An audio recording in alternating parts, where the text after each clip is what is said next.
જય Shri Krishna students, hope you all are healthy at your home. Entropy change in ideal gases અથવા તો ideal gas. તો ideal ગેસમાં જ્યારે એન્ટ્રોપીનો change થાય છે તેના વિશે આપણે વાત કરીએ તો when ideal gas undergoes a reversible process involving pressure volume work only, then the variable chosen from the consideration of the change in entropy of 1 mole of an ideal gas will be one temperature and volume and second temperature and pressure. તો જ્યારે આપણે કોઈ ideal ગેસમાં તે ફક્ત pressure સાથે સંકળાયેલા કોઈ પ્રક્રિયામાંથી પસાર થાય છે ત્યારે આઈડિયલ ગેસના 1 મોલ જે આઈડિયલ ગેસ છે તેનો એન્ટ્રોપીમાં જે ફેરફાર થાય છે તે માટે જે વેરિયેબલ હશે એ હશે એક તો ટેમ્પરેચર અને વોલ્યુમ અને બીજું હશે ટેમ્પરેચર અને pressure. The total energy of the gaseous system depends upon any two of the variables such as pressure, volume and temperature. તો આજે જે ગેસિયસ સિસ્ટમ જે છે તેની જે ટોટલ એનર્જી જે છે તે પ્રેશર, વોલ્યુમ અને ટેમ્પરેચર એના જેવા કોઈ પણ બે જે વેરિયેબલ્સ છે તેના ઉપર આધારિત હશે. હવે આપણે એન્ટ્રોપી ચેન્જની વાત કરીએ તો કોઈ એક 1 મોલ ઓફ આઈડિયલ ગેસમાં એન્ટ્રોપી ચેન્જની વાત કરીએ તો એનો ઓક્યુપાઈંગ કરે છે વોલ્યુમ વી, પ્રેશર પી છે, તેનું ટેમ્પરેચર ટી છે અને તે ડીક્યુ રિવર્સિબલ હીટ એબ્ઝોર્બ કરે છે ત્યારે એન્ટ્રોપીમાં જે ચેન્જ થાય છે તેને આપણે જે છે અથવા તો એન્ટ્રોપીને જે વધારે થાય છે તેને આપણે દર્શાવી છે ડીએસ બરાબર ડીક્યુ રિવર્સિબલ બાય ટી વડે. તેને આપણે કહી દઈએ equation number 1. Okay, now from the first law of thermodynamics અહીંયા જે છે આપણે ફર્સ્ટ લો ઓફ થર્મોડાયનેમિક્સના ઇક્વેશન જે છે તે લઈએ તો from the first law of thermodynamics we are taking the equation of first law of thermodynamics. So DE is equal to dq reversible minus w maximum. Okay, તેને કહીએ આપણે equation number 2. Now but W maximum જે છે તેની value આપણે જે છે use કરીએ છીએ છે PdV જેટલી. So this is PdV. Okay, E બરાબર DQ રિવર્સિબલ માઇનસ W મેક્સિમમની વેલ્યુ મૂકી તો તે થશે માઇનસ PdV. તેને આપણે કહી દઈએ ઇક્વેશન નંબર 3. ઓકે, હવે જે છે અહીંયા DQ રિવર્સિબલ છે તેને આપણે કરતા બનાવી દઈએ, PdVને આપણે ઇક્વેશનની પેલી બાજુ લઈ જાય એટલે આપણને મળશે DE પ્લસ PdV. તેને આપણે કહી દઈએ ઇક્વેશન નંબર 4. નાવ હવે જે ઇક્વેશન નંબર 4ની વેલ્યુ છે તેને આપણે પુટ કરીએ ઇક્વેશન નંબર 1ની અંદર. So now putting the value of equation 4 in the equation number 1. સો આપણે આ નીચે મુજબનું ઇક્વેશન મળશે ડીએસ બરાબર DE plus PdV by T. Okay, તેને કહી દઈએ equation number 5. But we know that, પરંતુ આપણે જાણીએ છીએ કે જે DE છે તેની વેલ્યુ જે છે as we know that DE is equal to CVDT, right? DE is equal to CVDT, and for 1 mole of ideal gas and for 1 mole of ideal gas આપણે જે છે એ દર્શાવીએ PV બરાબર RT.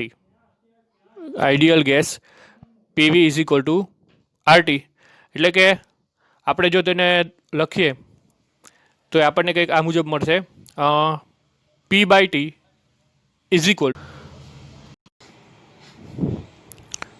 not RV but R/V.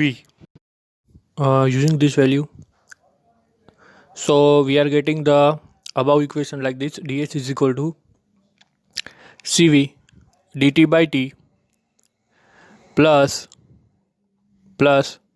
R dV by V. This is called the equation number 6. Now the integration between the limits S1 and S2, T1 and T2 and V1 and V2. So we can get the integration for entropy S1 to S2, entropy change S1 to S2, ds ds is equal to integration of temperature T1 to T2 Cv dt by T plus for volume V1 to V2 R dV by V.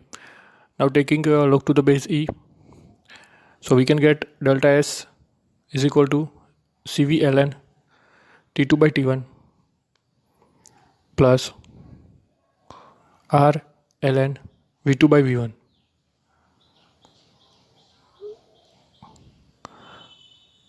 Now convert log base to the n into the log base to the 10 for n mole of gas. Delta S is equal to 2.303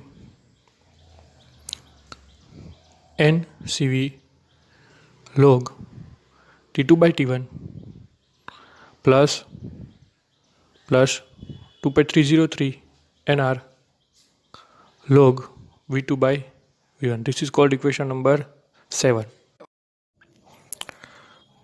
For 1 mole of ideal gas,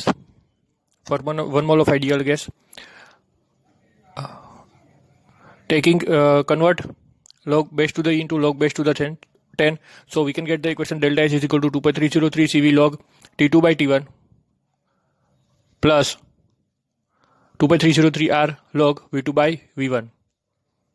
This is called equation 8. For an ideal gas,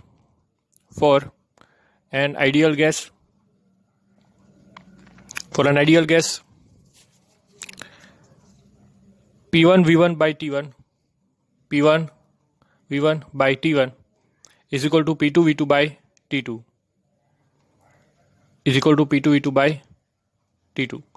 So V2 ના છેદમાં V1 લઈ જાય તો આપણને કંઈક આવું મળશે value that P1 ના છેદમાં P2 અને T2 ના છેદમાં T1. આ જે વેલ્યુ છે V2 by V1 ની, put this value of V2 by V1 in the equation number 8.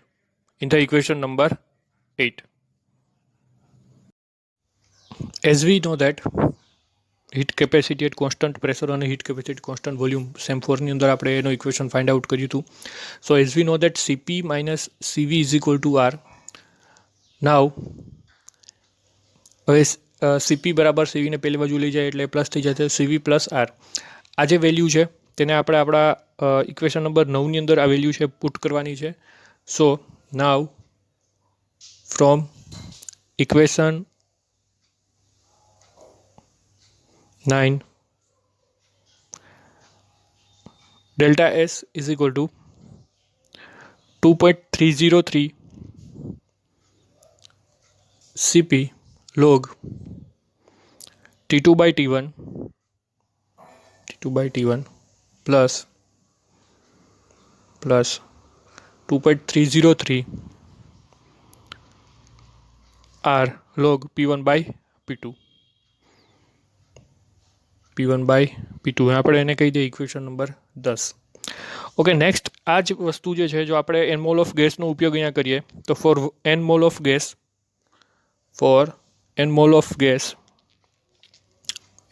Gas માટે delta S is equal to 2.303 n Cp log T2 by T1 plus 2.303 nR log P1 by P2 and again the equation number 11. So from the last equation number 11, from the equation we can from equation 11 we can or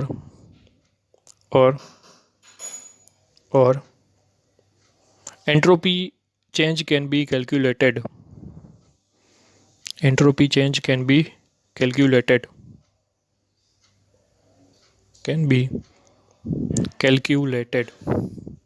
So this is the equation when entropy of change in ideal gases. For isocoric process, volume remains constant during the change, so V1 is equal to V2. હવે અહીંયા જે equation 7 છે તે મેં અગાઉ વાત કરી 10 mall of gas લઈને લખશું એટલે delta SV is equal to 2.303 NCV log T2 by T1 equation number 12.